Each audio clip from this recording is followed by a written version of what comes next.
Ringa mossa. Má hrozně jemný ostny a když se jich dotkneš, hned tě to poškrábe a můžeš z toho dostat i horečku.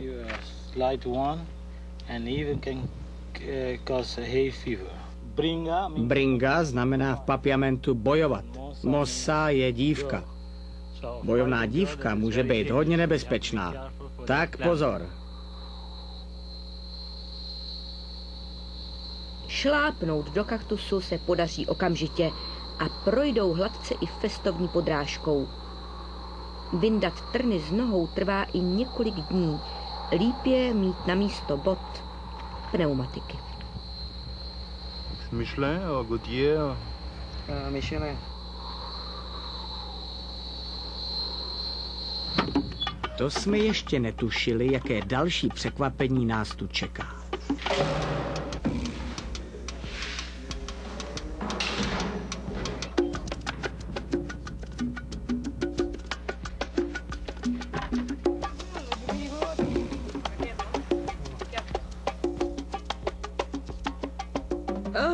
To je přece... Už podle zvuku se to pozná snadno. Nemusíš ani umět Papiamento. Chřestýš, smrtelně jedovatá bestie.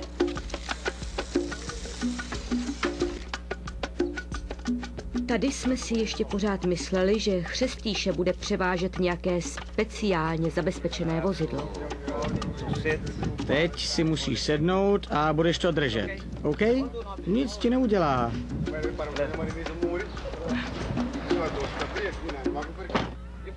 Bojíš se? Neboj, kolem mě je plastik, to je bezpečný. Jenom musíš držet na tom víku ruku, aby si to neotevřel. A můžeš říct, že jsi držela nejnebezpečnějšího tvora na světě. To jsi nečekala, co? Bojíš se? Nemusíš se bát. A co ty? Nasedej.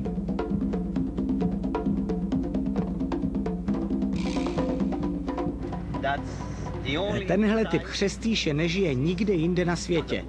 Jenom tady, na Arubě. Je nebezpečný, samozřejmě. Má prudce jedovatý jed. Je moc nebezpečný. Ale varuje tě tím křestidlem, že si v jeho blízkosti. Chřestýš je pro nás moc důležitý, protože udržuje rovnováhu krys, myší, králíků, ptáků, prostě všeho. Ale bude to jenom otázka vteřin, když mě uštkne. Jo, vteřin. No, tak to je fajn. Vteřin. Já se jenom bojím pomalého umírání. No, neumřeš pomalu.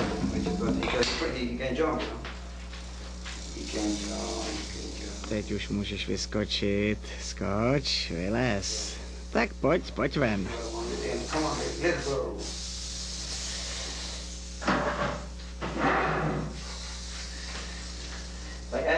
Ale pro jistotu otevřete dveře, aby bylo kudy utíct.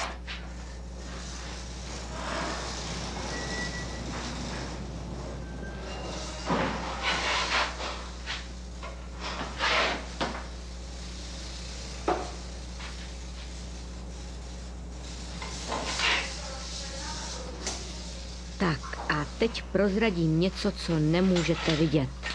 I v Eddieho tváři byla vidět troška strachu.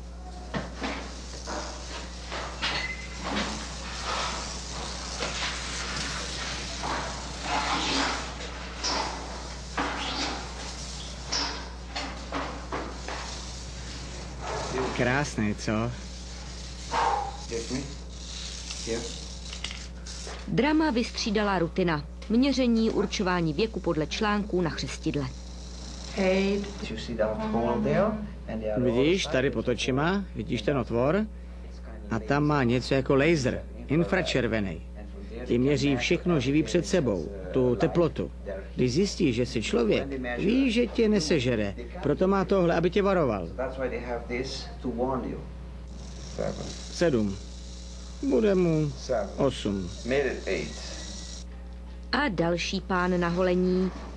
Jediným nepřítelem chřestýše je člověk. Proto učí správci rezervace lidi, aby je nezabíjeli. Pokud se had náhodou objeví v blízkosti obydlí, okamžitě přijedou, hada odchytí, zavedou mu monitorovací čip a vrátí jej zpět do rezervace. Vidíš? Takhle blízko mýho prstu. A ještě pořád žiju. Ani jsem neomdlel.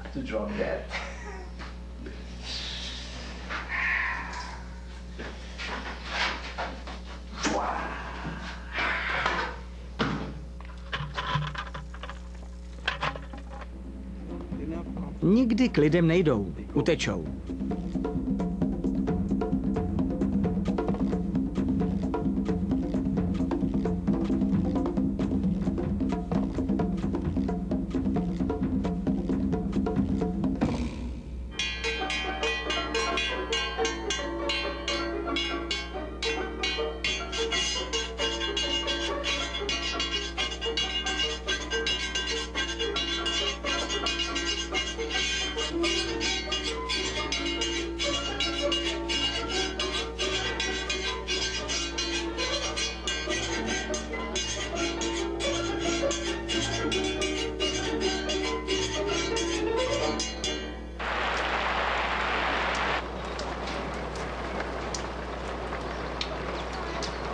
Klima na Arubě je tropické, tvář krajiny tvoří polopoušť. Zažít déšť je tu opravdový svátek a trvá jen pár minut. Přesto tu není o vodu nouze. Pitná voda teče na ostrově opravdu z každého kohoutku. Na Arubě se totiž pije voda z moře. Z moře? Vidíte tamhle ty zelené trubky? Těma jde dovnitř mořská voda a v těch tmavě modrých je už pitná voda, kterou z ní vyrábíme. A ta voda nejenže je pitná a moc dobrá, ale taky zdravá, protože se do ní přidává kyslík a vápník z přírodních korálů.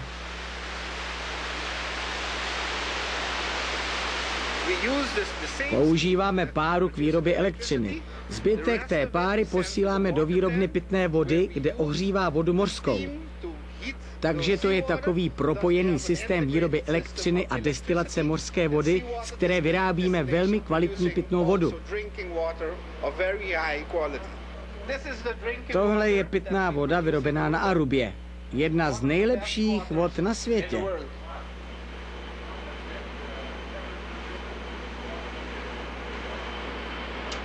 Dobrá.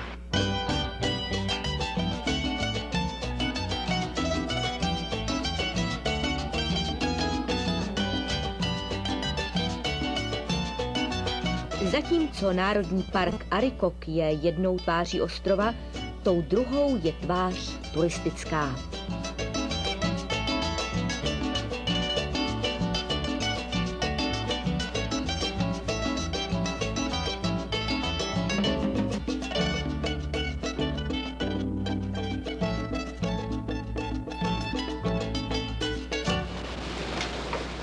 Zlato, které se tu kdysi těžilo, už dávno odplulo i s dobyvateli. A dnešní zlato? To jsou turisté. Díky jim na ostrově nenajdete nezaměstnaného. Na každého z 90 000 místních obyvatel ročně připadne turistů 7. Celkem tedy přes 600 000 a kapacita může jít do milionu.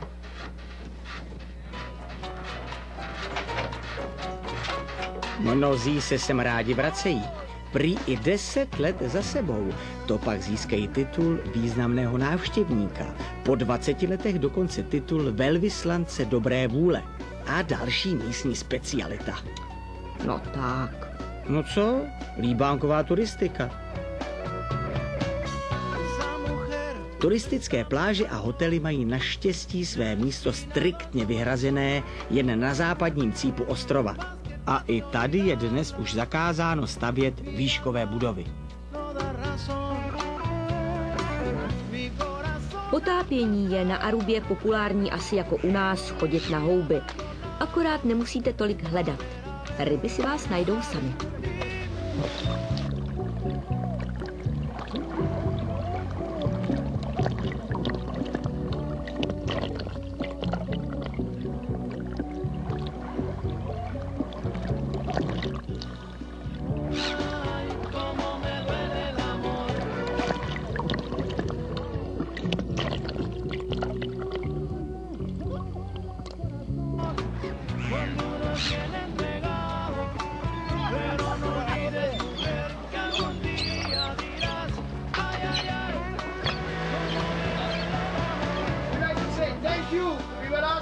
Chceme vám poděkovat. Doufám, že se vám to líbilo. Jestli jo, tak nás doporučte. Jestli ne, nechte si to pro sebe jako malý tajemství. Mějte se krásně na našem krásným, šťastným ostrově Aruba. A doufám, že se ještě uvidíme. Užijte si krásný večer. Ještě jednou díky.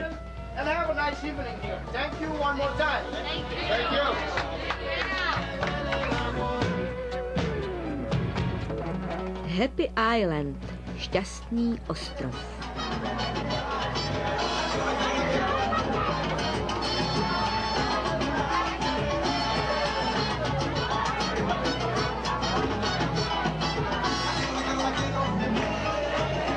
Tak tedy naposled. A proč je tak šťastný? Nemáme tu vůbec kriminalitu a všichni se navzájem znají. Tím jsou místní lidi proslulí. Na Vánoce a Nový rok se všichni navštěvujeme. A i když nemáš rodinu, nevadí. My si tě najdem.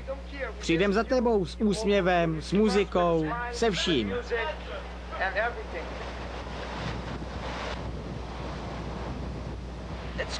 Je to tu úžasný, krásný, pohodlný, žádný starosti, žádný spěch.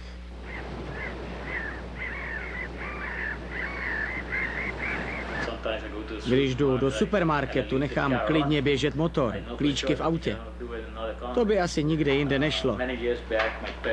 Mí rodiče kdysi ani nezamykali, spali s otevřenýma dveřma, okna taky.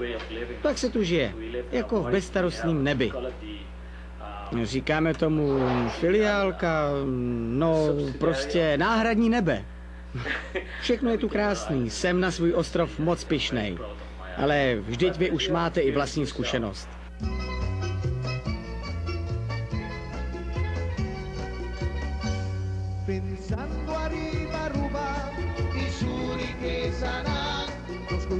Aruba, šťastný ostrov.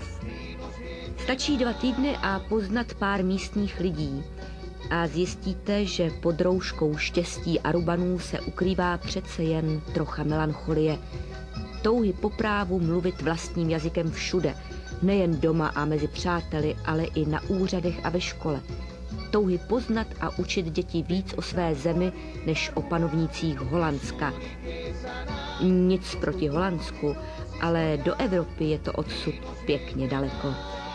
Asi to bude ještě chvilku trvat, ale určitě to dobře dopadne.